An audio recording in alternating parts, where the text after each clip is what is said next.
the whales just, you know, subsidizing all the freeloaders, I guess. Yeah, no, that's absolutely true.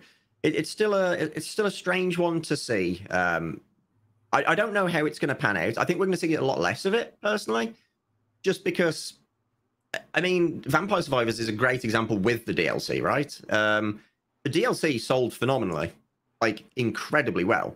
And something to note is, I believe the first DLC that came out cost more than the actual base game.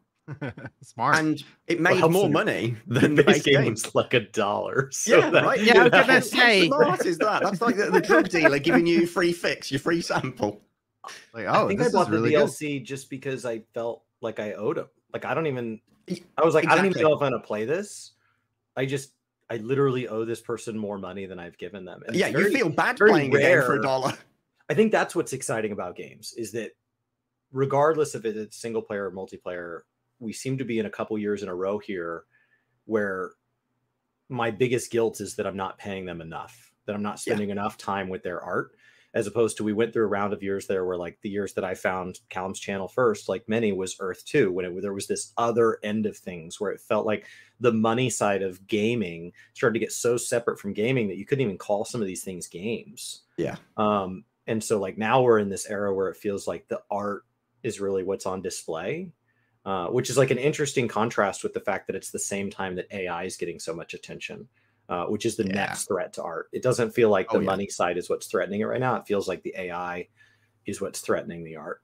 Yeah. What do you think the impact of AI on, especially generative AI on MMORPGs is going to be, Callum? Right. So I actually put out a video the other week discussing AI, and I was called a defeatist. Right, but I got lost, guys. Let's pack it up. Yeah, I got ripped apart for my kind of take on that video, and this video came about because I was looking at all these people mocking AI because it's the fun thing to do, right?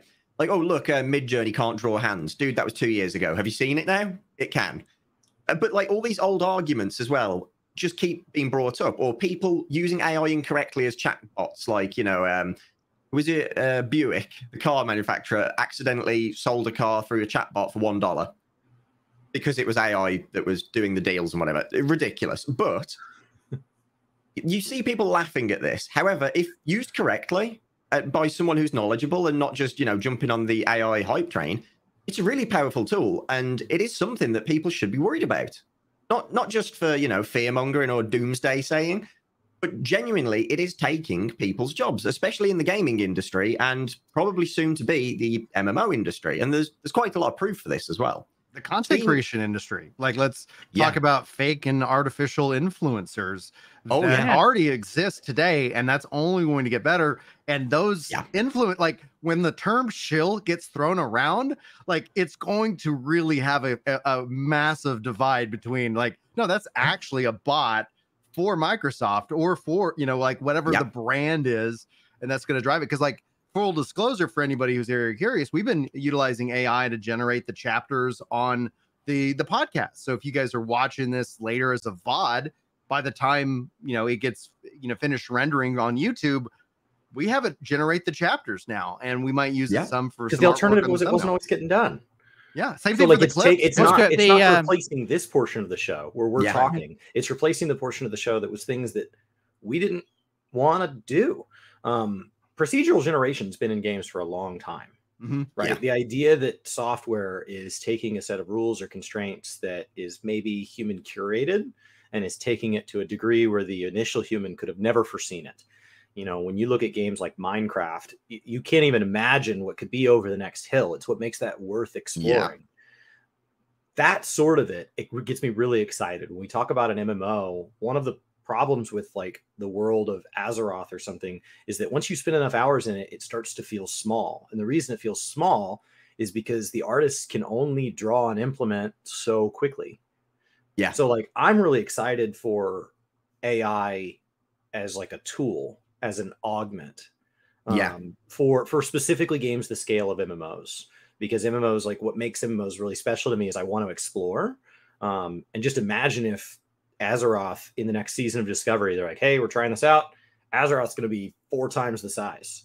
Go. Yeah. Right. You've actually just brought up something super, super interesting that a lot of people haven't touched on. Because when you're talking about Minecraft, you know, like what's over that hill in this procedurally generated thing, I think there's an important distinction that a lot of people don't make, which is the difference between procedural generation and guided procedural generation. Right. And that's what Minecraft is, right? Guided. If it was procedural generation, it would just be a higgledy-piggledy mess of blocks everywhere, and it wouldn't mean anything. So like you were saying, that set of rules has to be there. And currently, I think on social media in particular right now, like YouTube Shorts, we are seeing unguided procedural generation in YouTube Shorts. We are seeing people, I'm going to expose a secret here that most content creators are probably going to wince at. Everyone just takes a podcast and throws it into Opus Clip, draws out the top 10 clips and dumps them onto Shorts. Now, if you give it context, such as, hey, here's my podcast, I want the cool moments from this. Sure, you're going to get what it perceives as cool moments. If you just throw in any random Mr. Beast video and just take whatever Opus gives you as the top clip, this is where you just end up with AI-generated slop that has no meaning or coherence to it, right? It just is. It isn't anything. It just is. It exists. Right. That's it. And we're going to see that with games before we see people using it properly. So how about this? How about I throw this, right? I might be 100% wrong about this, but I bet you 90% of people here have actually used AI and not even thought they're using AI. Of course. Yes. Of course. Yeah. Oh, absolutely. Because DLSS is a version of AI. Yep. So Photoshop's mostly AI now? Yeah. Yeah. So I press a button in Photoshop and it does the thing that I would have to like zoom in and make sure. Removal's so good. Dude, it's so much better than the marquee tool now or the magic wand. You just press a button, done. Couldn't do it better myself. So why do it myself? If you're playing a video game, there's a huge chance you're using the version of DLS to upscale